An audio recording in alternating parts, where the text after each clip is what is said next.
শিক্ষা সংক্রান্ত গুরুত্বপূর্ণ আপডেটগুলো পেতে হলে অবশ্যই শুভেন্দু ই একাডেমি চ্যানেলটি সাবস্ক্রাইব করুন। পাশে থাকা বেল আইকনটিতে ক্লিক করে ভিডিওটি বেশি বেশি করে শেয়ার করুন। নমস্কার, আপনি দেখছেন শুভেন্দু ই একাডেমিক ইউটিউব চ্যানেল। একটি জঘন্য খবর আপনাদের সঙ্গে শেয়ার করব। এখনও পর্যন্ত কোনোভাবেই কোনো নোটিফিকেশান হয়নি। প্রচণ্ড তীব্র তাপপ্রবাহ, আগামীকাল থেকে স্কুল খুলবে সেই সংক্রান্ত নোটিফিকেশান তো আগেই ছিল, কিন্তু এখনও পর্যন্ত সরকারিভাবে জানানো হয়নি যে আগামীকাল থেকে এক সপ্তাহের জন্যই বিদ্যালয় ছুটি থাকবে। কিন্তু একটা মিডিয়া দেখুন, খেয়াল করে দেখুন, মিডিয়াটা হচ্ছে ওয়ে টু নিউজ। এই মাত্র কিছুক্ষণ আগে এটা একটা পাওয়া গেল বিভিন্ন সোশ্যাল মিডিয়ার কাছ থেকে।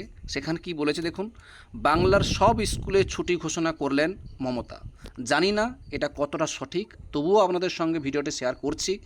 অবশ্যই যদি সত্যিকারের নোটিফিকেশান আসে তখন অবশ্যই আমি ভিডিও আকারে আপনাদের জানাবো। যেহেতু এখন কোনো নোটিফিকেশান আসেনি সরকারিভাবে, সেটা কিন্তু আমি এটাকে এখনও পর্যন্ত আমি নিজে থেকেই ফেক বলে আমি মনে করছি। অবশ্যই আপনারাও কমেন্ট করে জানাবেন এটা সত্যি না মিথ্যা। চলুন কি বলেছে ওয়ে টু নিউজ সেটা আপনারা একটু দেখে নিন। কি বলেছে, প্রবল তাপপ্রবাহের জেরে আগামীকাল অর্থাৎ সোমবার থেকে আগামী শনিবার পর্যন্ত অর্থাৎ কার্যত এক সপ্তাহ রাজ্যের সব সরকারি স্কুল, কলেজ, বিশ্ববিদ্যালয়ে ছুটি ঘোষণা করলেন মুখ্যমন্ত্রী মমতা বন্দ্যোপাধ্যায়। পাশাপাশি বাংলার সব বেসরকারি শিক্ষা প্রতিষ্ঠানগুলোকেও আগামী শনিবার পর্যন্ত ছুটি দেওয়ার জন্য অনুরোধ করেছেন মুখ্যমন্ত্রী। আর কিছুক্ষণের মধ্যেই রাজ্য সরকার নির্দেশিকা জারি করবে বলেও জানালেন মমতা বন্দ্যোপাধ্যায়।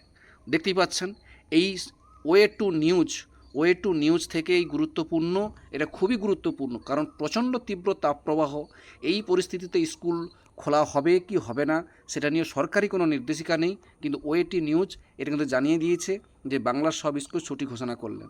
এবার অবশ্যই আপনারা কমেন্ট করে জানাবেন স্কুল ছুটি রাখা উচিত কি উচিত নয়, বা এই নোটিফিকেশানটি সত্যি না মিথ্যা, অবশ্যই কমেন্ট করে জানাবেন। আর ভিডিওটি ভালো লাগলে অবশ্যই লাইক দেবেন। আমার চ্যানেল নতুন হলে অবশ্যই চ্যানেলটিকে সাবস্ক্রাইব করবেন। সকলে ভালো থাকবেন, সুস্থ থাকবেন। ধন্যবাদ।